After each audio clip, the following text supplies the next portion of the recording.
My hand froze on the close sign, the dim light of the bookstore casting long shadows across the worn wooden floors. The final eviction notice from the corporate buyers sat heavy on the counter, its words blurring in the amber glow where dust motes danced like forgotten memories. The faint scent of aged paper clung to the air, a quiet comfort against the ache in my chest.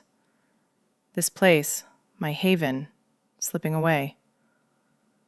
That's when the door chimed late, pulling me back.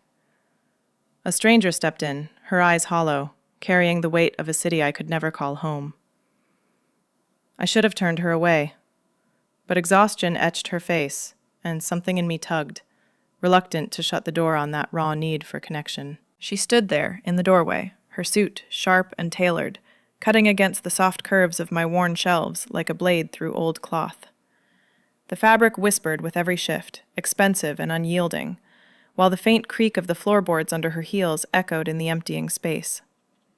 I straightened, wiping my hands on my apron, the one stained with ink from shelving poetry volumes earlier that day. "We're closed," I said, my voice steady but not unkind, though the notice burned in my peripheral vision. She didn't move right away. Her gaze swept the room, the stacks of books leaning like old friends, the reading nook with its faded cushions, before settling back on me. "I know, but I saw the light, and I need a moment." Her words came out clipped, polished, but there was a crack, a hesitation that made the air between us thicken. I nodded, more to myself than her. This bookstore had always been that for people, a pause in the rush. Even now, with the walls closing in. "A moment then, but no promises on coffee this late." She stepped further in, the door sighing shut behind her, sealing us in the quiet. I gestured to a table near the counter, the one with the mismatched chairs, and she sat, her posture rigid at first, like she was holding court in a boardroom instead of my cluttered corner. As I busied myself behind the counter, grinding the last of the dark roast, the beans I'd saved for slow nights, I watched her. Her fingers drummed lightly on the table, a rhythm that betrayed the calm she projected. City polish, sure, but it was cracking already, fine lines around her eyes deepening in the low light. I poured the black coffee, strong and bitter, and slid it across to her. Steam rose, curling like the questions I shouldn't ask. "Thank you," she said, wrapping her hands around the mug. They trembled just a fraction, enough to notice. "I'm Alexandra Hale." "Jordan," I replied, lingering by the table instead of retreating to lock up. "Jordan Ellis. This is my place." My place. The words felt heavier now, with the eviction staring me down. Inherited from my aunt, this nook had been a sanctuary for hidden stories, for women like me who found truth in pages rather than prying eyes. But corporate wanted it gone. Prime real estate for some gleaming chain that sold screens, not souls. Alexandra took a sip, her eyes closing briefly. Good. Strong. I needed that. She set the mug down, her gaze sharpening. "Actually, Jordan, I'm here for more than coffee. I'm with Hale Developments. We've been in touch about the property." The refusal rose in me like silt from a stirred river, thick, unyielding. I'd turned down their offers 3 times, each letter more insistent. This wasn't a negotiation. It was erasure. "Not tonight," I said quietly, pulling out the chair opposite her. "If you're here to push papers, it can wait till morning. Sit. Drink." She blinked, surprise flickering across her face, but she didn't argue. Maybe the fatigue won, or the warmth of the mug. We sat in that silence for a beat, the clock ticking above the mystery section, the only sound besides the distant hum of the small city streetlights filtering through the windows. Her suit jacket hung open now, revealing a silk blouse that caught the glow. But her shoulders eased just a touch. "You don't look like you get many late-night visitors," she said finally, glancing at the empty aisles. Her voice had that gravel edge, worn from calls and commands, but softer here. "Not many who dress for a gala," I replied, a small smile tugging despite myself. "Most come in flannel or jeans, looking for escape." Flannel. That was my world. The brush of it against my skin after a long day of unpacking crates. The comfort of routine in this quiet downtown corner. She chuckled, low and brief, but it didn't reach her eyes. Escape. That's one way to put it. Her hand steadied on the mug, but I saw the tremor linger, like the aftershock of a long drive.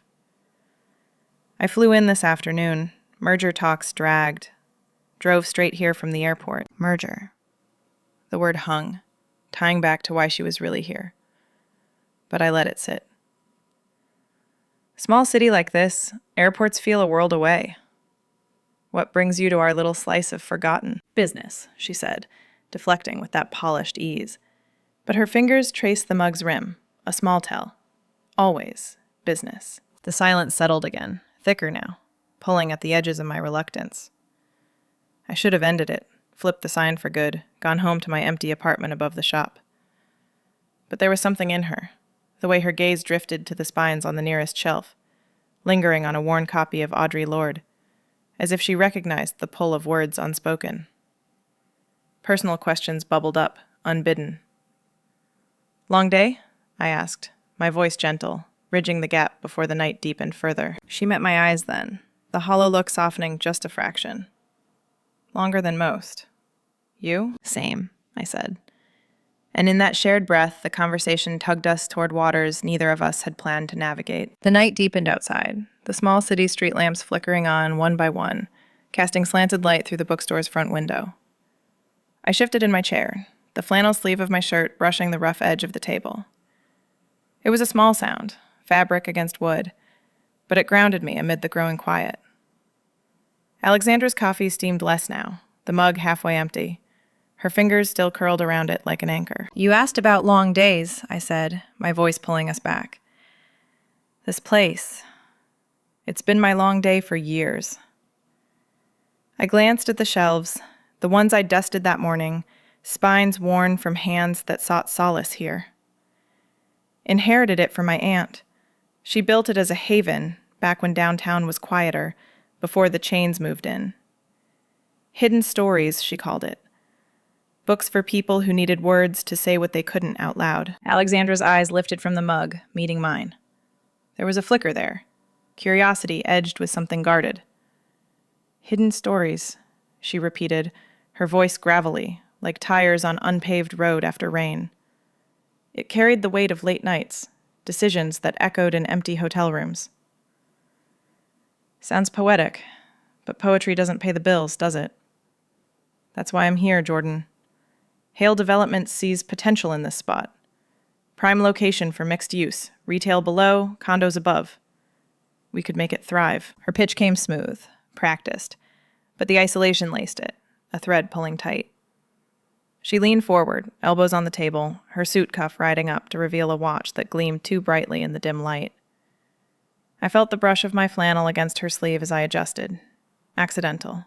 Soft wool meeting silk. The contrast hit me. The grit of my world against her polish. I shook my head, slow.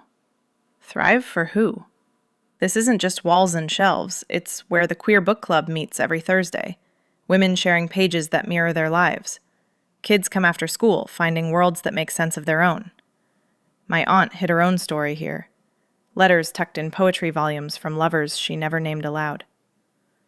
The words spilled, more than I'd meant. But the night had that pull, loosening the knots I'd tied around my memories.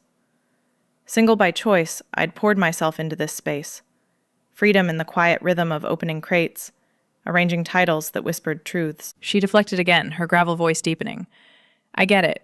Legacy matters. But legacies fade without adaptation. I've closed deals like this before, saved communities by modernizing. You could relocate, keep the essence. But her eyes drifted to the window, where the rain started, pattering soft against the glass. Isolation edged her words sharper, like she was pitching to herself as much as me. Rain. It always brought the scent of wet pavement up from the street, mixing with the aged paper in here. I watched her, the way her shoulders tensed under the suit. You sound like you've driven that road a lot. Late night deals? She paused, the mug forgotten. Yeah, tonight was one. Merger fatigue, bored breathing down my neck, numbers that won't balance no matter how I twist them. Revelation hung there, unbidden, her voice cracking just a hair. Drove from the city after the call. 3 hours, radio off, just the road humming. Felt like the only real thing left. I nodded, the shared beat landing heavy. Loneliness and crowded lives, we both knew it, though hers wore power suits, mine flannel and ink stains.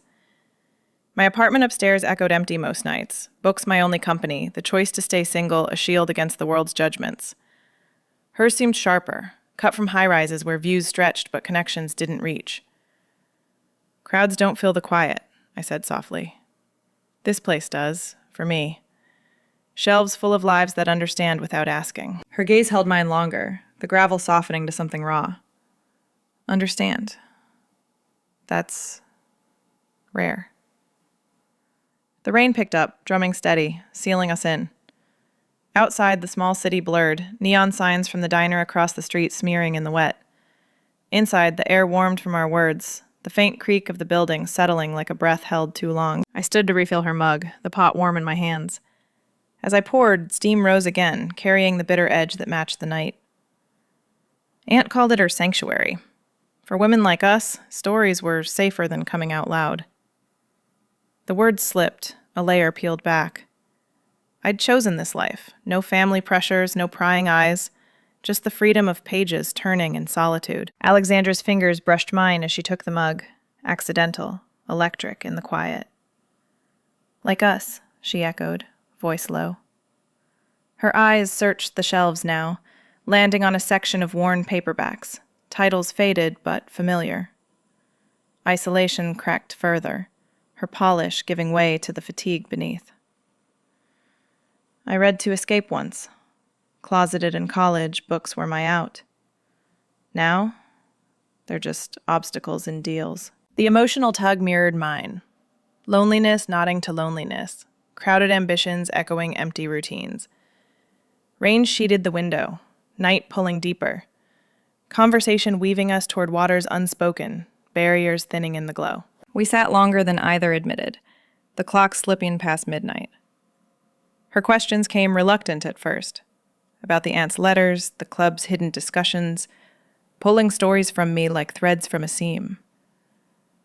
I shared the weight of inheritance, the fear of losing this quiet freedom to corporate gleam. She listened, gravel voice fading to murmurs, her deflections fewer. Then she leaned back, suit jacket slipping off one shoulder. This merger, it's eating me alive. Late drives to clear my head, but the emptiness follows. Her hand trembled again on the mug, city fatigue raw in the amber light. I covered it with mine. Brief, the warmth shared. Emptiness in crowds. I know it here, alone with these walls. Our nod sealed it, a beat of recognition. Night deepened, rain a steady companion, drawing us into depths where business blurred with something real. The rain eased as dawn crept in, gray light filtering through the bookstore's windows, turning the shelves into silhouettes of quiet promise. Alexandra stood, smoothing her suit, the fabric creased now from the night's vigil. I should go, she said, voice still gravelly from fatigue. But this isn't over, Jordan. The offer stands. I'll extend my stay, book a hotel nearby. We need to negotiate properly. I nodded, the words landing like stones in still water. Negotiation. It meant more time, more intrusion into my routines. But her eyes held that hollow pull, ambition masked as resolve. The Willow Inn's 2 blocks over, I offered, reluctant. Quiet. Fits the city. She gathered her things, the click of her heels fading into the morning hush as she left. The door chimed shut, leaving the scent of her coffee and a faint trace of city rain on my skin. I locked up finally, climbing the narrow stairs to my apartment above the shop. Sleep came fitful, dreams tangled with eviction notices and sharp-suited shadows. By 9, I was back down, brewing fresh pots for the day, the grinders hum a steady rhythm against the uncertainty. The bookstore stirred to life, regulars trickling in, seeking their corners amid the stacks. But my thoughts drifted to her, the guarded ambition that mirrored my own walls, empathy stirring unbidden in the quiet. Mid-morning, the door chimed again. Alexandra returned, suit swapped for slacks and a crisp blouse, hair pulled back less severely. She carried a briefcase, but her steps hesitated at the threshold, eyes scanning the space anew. Couldn't sleep, she admitted, settling at the same table. Figured I'd start with breakfast talk. The proposal, not yet. I slid a menu across, the laminated card worn from years of hands. Kids' reading hour starts soon. Join or wait outside? My voice held steady, but inside, tension coiled, her world of deals clashing with mine of stories shared in safety. She raised an eyebrow, ambition flickering in her gaze, but nodded. The hour unfolded as it always did. Children spilling in from the elementary down the street, backpacks thudding to the floor. I read from a picture book about a girl who built her own world in a treehouse, voices rising in chorus, laughter bubbling like the coffee pot.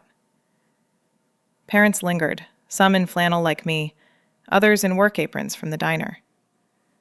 Community warmth bloomed. Hugs exchanged, a boy shyly sharing his drawing of the treehouse hero. Alexandra watched from the edge, arms crossed at first, her posture guarded. But as a little girl with braids asked about the character's hidden diary, something shifted. Her shoulders eased, eyes softening on the scene. I caught her gaze across the room, my empathy guarded yet pulling, seeing the ambition in her that drove her here, but also the isolation it bred. She met my look, a beat longer than needed, the air thickening with unspoken layers. The kids dispersed by noon, leaving echoes of joy. Alexandra approached the counter, briefcase forgotten for a moment. That was real, not like the presentations I give. Her voice held a crack, ambition warring with something softer. I nodded, stacking returned books. Real matters here. Profit doesn't fill those hours. Tension built between us, my guarded heart sensing hers, empathy for the drive that left her hollow, even as I braced against her purpose. She lingered, browsing a shelf near the counter. Her fingers trailed spines, pausing on a worn volume tucked in the back, Radcliffe Hall's The Well of Loneliness, a forbidden queer classic my aunt had hidden for women seeking mirrors in silence. I watched, then reached past her, pulling it free. Our hands brushed, knuckles grazing, the leather cover cool between us. I handed it over, eyes meeting hers longer, the moment stretching like the rain threatening outside again. Some stories stay hidden for a reason, I said softly. But they find you. She took it, fingers lingering on mine, the touch electric in the quiet. Her breath caught, eyes searching my face, ambition flickering with doubt. Internal conflict played across her features, profit over purpose, the deal she came for clashing with the warmth she'd just witnessed. I read this once, she murmured, in secret, before everything got complicated. The admission hung, pulling us closer without words.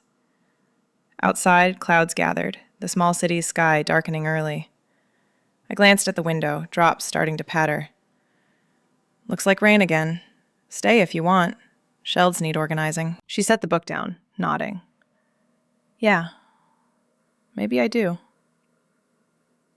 We moved to the back stacks, her helping lift crates, slacks dusted with the grit of old pages. Conversation flowed haltingly, her guarded tales of boardroom battles, my empathy slipping through in questions about what drove her late drives. Tension simmered, ambition meeting my quiet resolve. But the proximity wore at barriers, her laughter rare but real when a book tumbled, scattering like confetti. Afternoon rain trapped us inside, sheets against the glass blurring the street. We sat amid the shelves, the novel between us, her ambition cracking as she shared a fragment of college hiding, purpose questioning the deals that isolated her. My heart tugged, guarded yet opening to the woman beneath the drive. Barriers thinned in the downpour, the bookstore a cocoon holding us. Conversation deepening as thunder rolled distant. She leaned against a shelf, rain drumming steady. This place, it's more than I thought. The kids, the stories, makes my metrics feel cold. Her voice gravel softened, internal storm mirroring the one outside. I met her gaze, the micro moment from earlier echoing. Cold fills boardrooms, warmth builds here. Empathy bridged us, guarded no more, as rain sealed the day, pulling us toward uncharted depths. Rain still tapped the windows as noon passed, the small city streets emptying under the gray sky. My stomach growled, pulling me from the stacks where Alexandra and I had lingered over that old novel. Lunch? I asked, wiping dust from my hands. Nothing fancy. Sandwiches from the deli across the way, if you're staying. She nodded, setting the book aside. Staying. Yeah. Her voice held that gravel edge, softened by the morning's warmth. We stepped out into the drizzle, umbrellas unnecessary in the short dash, my flannel dampening at the cuffs. The deli smelled of fresh bread and vinegar, the owner nodding as I ordered, turkey on rye for me, ham for her, extra mustard like she'd mentioned offhand. Back inside, we ate amid the shelves, plates balanced on a low table near the history section, books towering like silent witnesses. I unwrapped mine first, the bread crust crackling under my fingers. Family stories in these aisles, I said, gesturing vaguely. Aunt tucked hers here, letters from a woman she loved, hidden in more novels. Lost her to the city's pull, or so the note said. Unspoken losses like that, they shape the quiet. My bite paused, the meat salty on my tongue, memories surfacing unbidden. Aunt's freedom in these walls, choosing solitude over judgment, mirroring my own path. Alexandra chewed slowly, her eyes on the shelves. Lost family, she echoed, voice low, like dust settling after a gust. Mine's scattered. Parents cut ties when I came out in college. Said it was the job, the city life. But it was me. Closeted through high school, books my only out. Then boardrooms swallowed the rest. The admission hung, her fork pausing midair, mustard dripping unnoticed. Sensory weight pressed, the chill from the window seeping in, rain's rhythm steady. She wiped her mouth, gaze distant. Unspoken, yeah. Losses pile up, don't they? I nodded, the shared thread pulling tight. Lunch stretched, stories unfolding in fragments.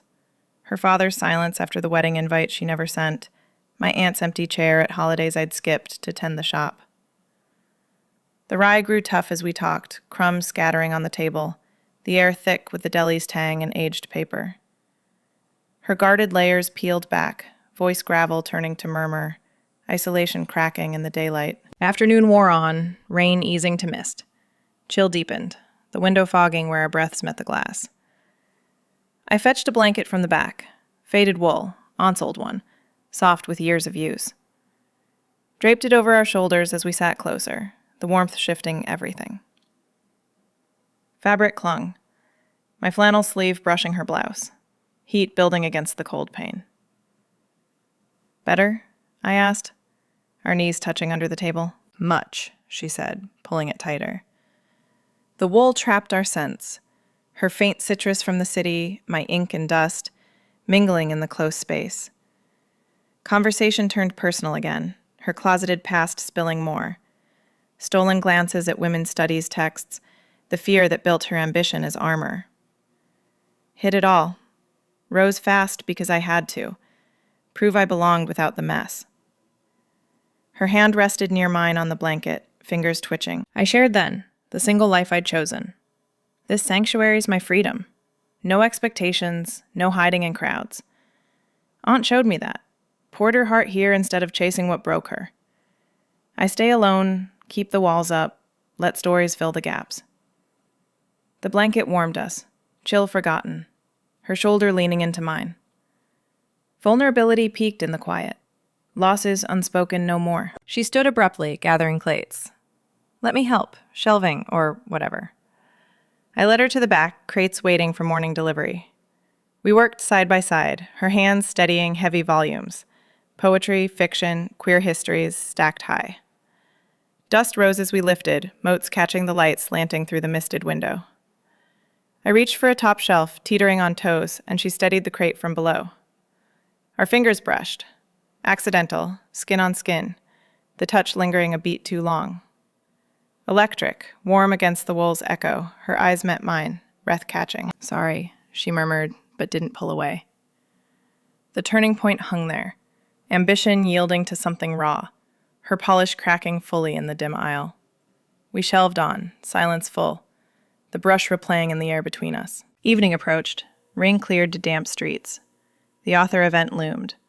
Local writer on queer narratives. Community gathering in the back room.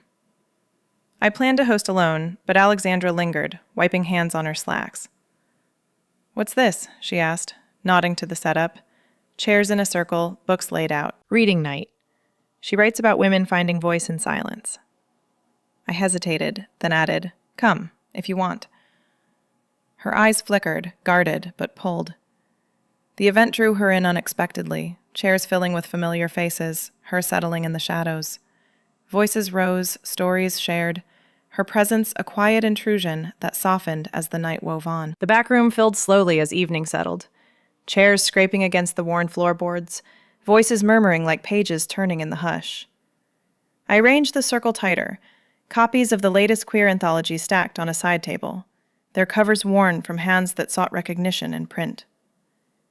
Alexandra hovered at the edge, half in shadow where the lamp didn't reach, her blouse still dusted from shelving. The queer book club gathered, women from the small city, some in flannel like mine, others layered against the lingering chill. Faces familiar from quiet afternoons. They nodded to me, settling in, the air thick with the scent of chamomile tea I'd brewed, steam curling from mugs like unspoken invitations. I started us off, voice steady in the circle's warmth. Tonight's about voices in the margins, stories that don't fit the city's blueprint. Eyes turned to the pages, discussions unfolding slow, layered with the weight of lives hidden in plain sight. A woman shared a passage on reclaiming space, her words pulling nods, the room breathing together. Alexandra stayed silent at first, observing from the shadows, her posture still edged with that guarded ambition. But her gaze fixed on the circle, tracing faces as if mapping unfamiliar terrain. The subtle pull came in waves, my defense of this space rising unbidden when talk turned to the downtown changes. "Developments like Hale's," I said, voice quiet but firm. "They erase these corners, turn havens into glass fronts where stories can't breathe."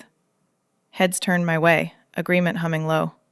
Alexandra shifted in her chair, the leather creaking soft, her eyes meeting mine across the circle. No deflection this time, just a subtle lean forward, the shadow playing across her features, pulling her in despite the words aimed at her world. Her questions started clipped at first, sentences sharp like boardroom briefs. "But adaptation, doesn't it preserve more?" one woman countered, voice rising gentle, and Alexandra's retort came quick. "Progress builds access." Yet as the night wore on, her edges softened, sentences stretching into real questions. "How do these stories change things here?" she asked, turning to me directly, gravel voice threading curiosity.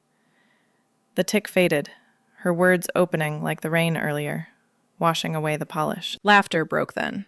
A rare burst from me, responding to a shared anecdote about a hidden kiss in a library stack, the kind that echoed Aunt's letters. It bubbled up, real and unguarded, cutting the room's tension. Alexandra's heart thudded. I saw it in the way her hand pressed to her chest, brief, her breath catching. Her eyes locked on mine, the jolt visible in the dilation of her pupils, shadow no longer hiding the raw pull. The laugh lingered in the air, rare for me, pulling her closer without a word, the circle fading around us. Discussion wove deeper, women voicing defenses of spaces like this, against the creep of condos, the loss of quiet where identities could unfold. Alexandra listened, her questions now laced with doubt, softening further. "What if the change honored that?" she murmured, to a point on community roots, voice low, the clip gone entirely. The pull strengthened, my quiet resolve drawing her from the shadows, her ambition wavering in the lamplight. Then her phone buzzed, insistent from her pocket, cutting the flow. She glanced at it, face tightening, bored calling, the screen lighting her features harsh. "Excuse me," she said, slipping out to the main room, voice clipped again in the retreat. I followed after a beat, the club continuing without us, murmurs fading behind. She paced near the counter, phone to ear, words sharp into the receiver. "Progress? It's complicated here. The site's layered." Her free hand raked through her hair, wavering clear in the tremor. Board demanding timelines, eviction pushes, the deal's weight pressing. She hung up, shoulders slumping, eyes meeting mine across the empty aisles. "They want closure. Fast." Complication hung heavy, her waver etching lines deeper, the call pulling her back to isolation even as the club pulled her toward us. I stepped closer, the floor creaking underfoot. Layered means worth saving, I said soft. Defense quiet but steady. She nodded, slow, the thud from my laugh still echoing in her gaze. Maybe. The event wound down behind us, voices spilling out as women gathered coats, goodbyes warm in the night air seeping through cracks. Late night closed it gentle, chairs folding away, but our talk lingered, private now in the dim main room. She helped stack the last mugs, fingers brushing mine again, the pull undeniable. Those stories tonight, they stick, she said, voice gravel softened to question. What makes this space fight for? I paused, tea scent clinging to my sleeves. The women who need it, like the ones in those pages. Her eyes held, waver deepening, board's demand clashing with the night's warmth. We sat at the counter then, the club gone, private words bridging the gap. Her questions probing my defenses, my laughs echo drawing confessions of her own hidden reeds. Night deepened, talk lingering like the dust in amber light, tension building in the space between. The small city's clock tower chimed midnight distant, sealing us in. Alexandra's phone stayed silent, but the waver showed in her leaned posture, ambition questioning purpose under my gaze. Tell me more, she said, the question pulling us further, late hours weaving subtle threads toward dawn. The small city's clock tower struck 1, its distant toll vibrating through the bookstore's walls like a warning. Alexandra and I lingered at the counter, the last of the chamomile cooling in our mugs, the club's echoes fading into the night. Her phone lay silent now, but the board's call hung between us, a shadow sharpening her features. I wiped the counter slow, cloth rasping against wood, buying time before the words I'd held back all evening. You can't keep pretending this place pays for itself, she said finally, voice gravel thick from the late hour. She leaned forward, elbows on the scarred oak, her blouse creased from the day's pull. The sale, its benefits all around. Funding for a new start, community space preserved in something modern.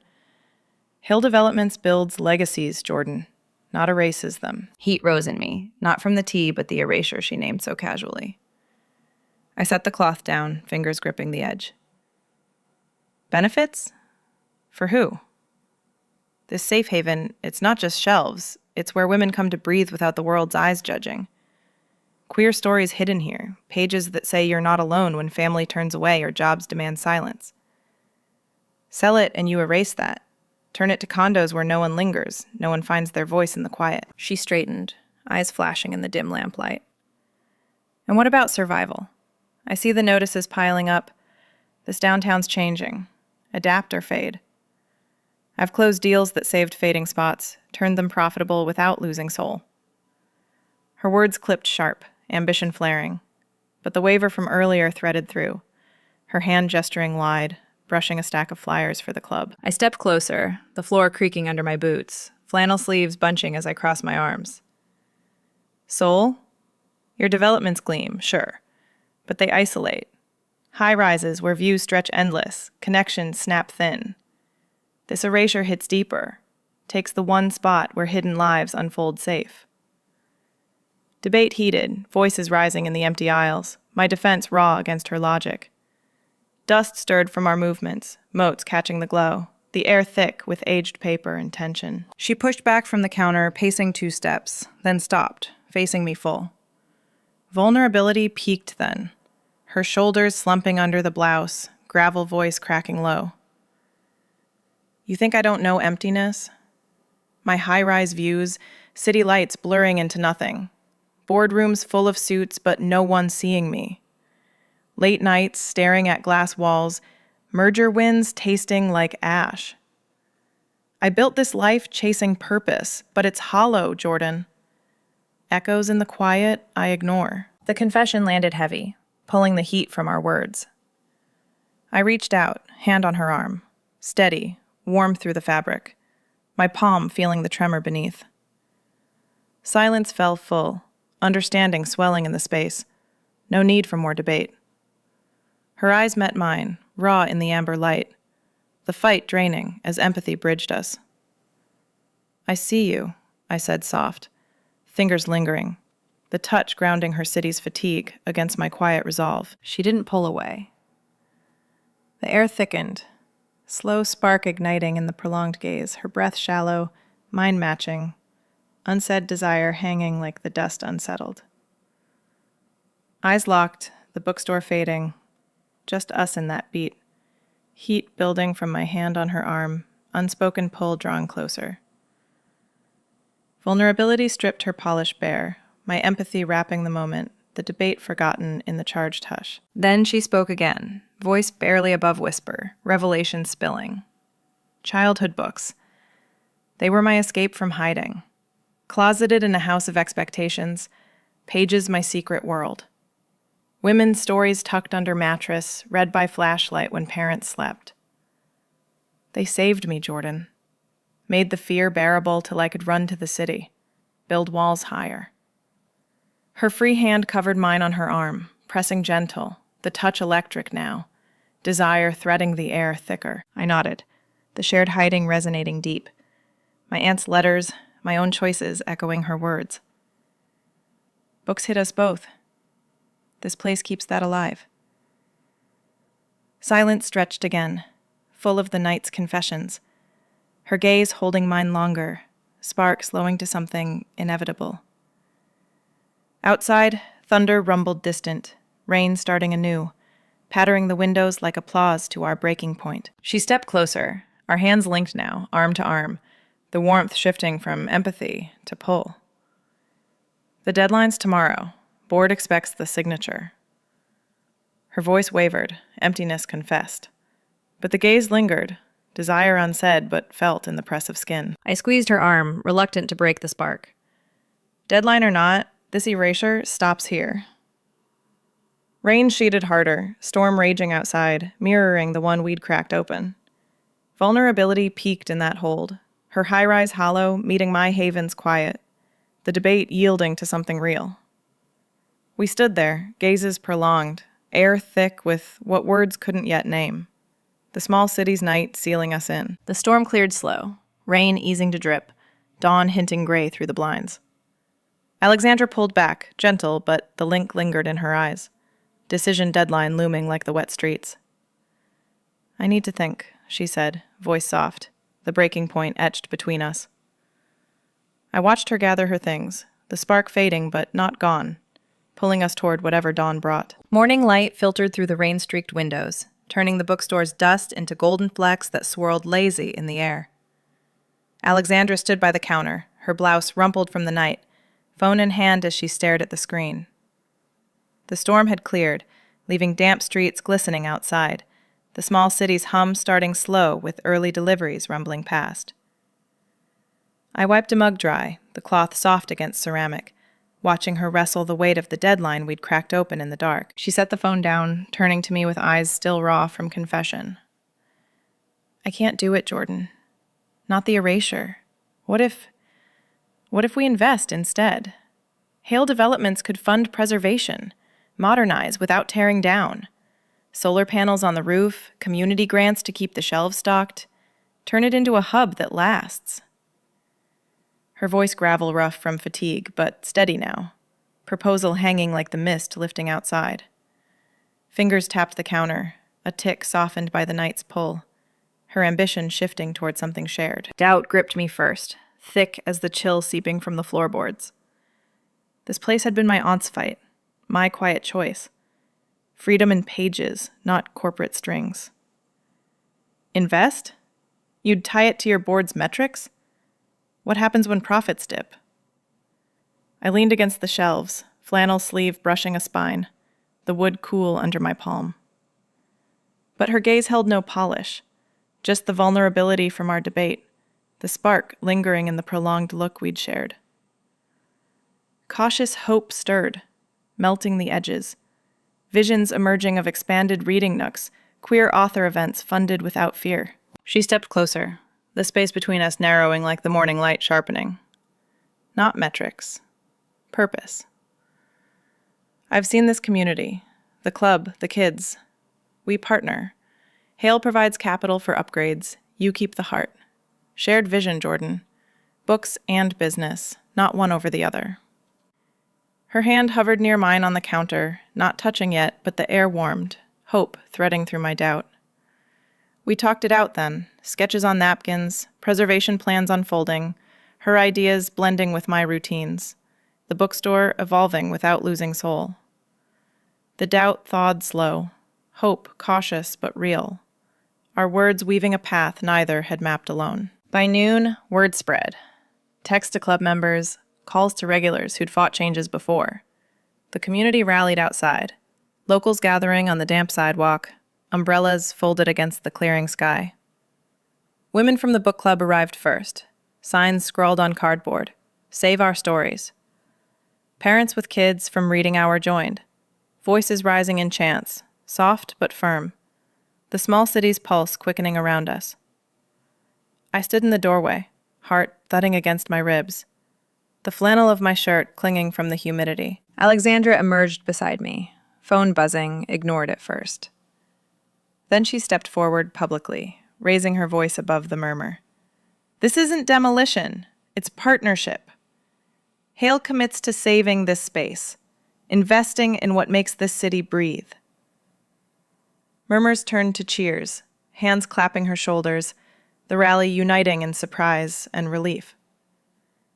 She glanced back at me, eyes meeting mine across the crowd, the public stand cracking her last guarded layer. Stakes shifted, personal now. Her ambition yielding to the warmth she'd glimpsed. Our shared vision blooming amid the grit of sidewalk and shared breaths. The board call came as the rally peaked, her phone insistent in her pocket. She answered on the steps, voice steady into the speaker. "No sale. We're pivoting. Preservation investment. This site's value is in the community, not the teardown." Voices on the line pushed back, sharp with numbers and timelines, but she held firm, gravel edged with fire. "Personal stakes here. I've seen it. This matters more than margins." The climax built in her tone, confrontation raw under the midday sun, her free hand finding mine at her side, squeezing, brief. The call ended with tense agreement, provisional, but hers won through. Stakes personal in the grip that lingered. Crowd dispersed slow, hugs exchanged, the air buzzing with cautious triumph. Afternoon waned, light slanting golden through the windows as we locked up early. "Walk you home?" she asked, voice soft now, the rally's echo fading. I nodded, the door chiming shut behind us, streets quieting as we strolled the blocks to my apartment above the shop. Damp pavement crunched under boots, her slacks brushing mine, the small city's neon flickering on early. At the stoop, we paused, the intimate moment unfolding in the hush. Her hand slipped into mine fully, fingers linking warm and sure, skin against skin without accident now. The touch sent heat at my arm, slow burn spark igniting steady, our palms pressing in the fading light. "This," she whispered, thumb tracing mine, "feels right." I squeezed back, hope from the morning solidifying, the walk's quiet weaving us closer, unspoken desire in the link. We stood there longer, hands joined, the city's hum distant. Resolution dawned with the evening light stretching long, morning's promise carrying into night, pulling us toward beginnings uncharted but chosen. The stoop's chill lingered on our linked hands as we climbed the stairs to my apartment, the door creaking open to the familiar scent of aged paper wafting up from the shop below. Alexandra's thumb traced mine again, slow, the touch a quiet anchor after the rally's roar. Inside, the space felt smaller now, walls holding the day's shifts, her proposal solidifying in the lamplight, my doubt fully melted into shared hope. We sank onto the worn couch, knees brushing, the blanket from lunch draped loose across our laps. By week's end, the deal restructured. Hale's board, swayed by her unyielding pitch and the community's voices, greenlit the pivot. Investments for solar upgrades, expanded event spaces, turning the bookstore into a cultural hub. Grants flowed for queer author residencies, kids programs bolstered without strings. I signed the partnership papers at the counter, her pen steady beside mine, the ink drying like a seal on our woven paths. No erasure, just evolution. Shelves preserved as the heart. Romance ignited that evening, amid the familiar shelves we'd shelved together. Dust still clung to our clothes as we lingered in the mystery aisle, her hand cupping my cheek, gaze prolonged like the night's confessions. Our lips met soft, tentative at first, her breath warm, tasting of chamomile and resolve. Then deepening, slow burn spark flaring steady. My fingers tangled in her hair, silk against flannel, the kiss pulling years of guarded quiet into something alive. We broke apart breathless, foreheads touching, her whisper gravel soft. This is home. Lives blended seamless after. Alexandra sold her city high-rise, moving into the apartment above with me, crates of her sparse belongings mixing with my books. Mornings we'd brew coffee together, her learning the grinder's hum, my hands guiding hers. Queer stories celebrated openly now. Club nights drawing crowds, her joining discussions, voice once clipped, now rich with questions. Family wove in. Her estranged sister visiting for a reading, mending old silences over shared pages. My chosen kin from the community folding her in. Dinners echoing with laughter. The emotional payoff settled deep. Alexandra finding home in this quiet authenticity. Her ambition softened by routines that filled the hollow. Late nights, she'd trace spines, murmuring escapes from her closeted youth, while I shared aunt's letters, our wounds healing in the glow. No more late drives alone, instead, walks hand in hand through the small city's streets, her head on my shoulder, the authenticity grounding her city's fatigue. Final image. Us at the counter, shared coffee steaming between, mugs warm in our palms. Future unwritten, but chosen. Hubs to build, stories to uncover, our lives pages turning together. The door clicked shut on old fears, opening to our shared path, hands linked in the quiet light. If this pulled at your hidden longings, subscribe for more authentic journeys. Share below, what quiet space holds your untold story?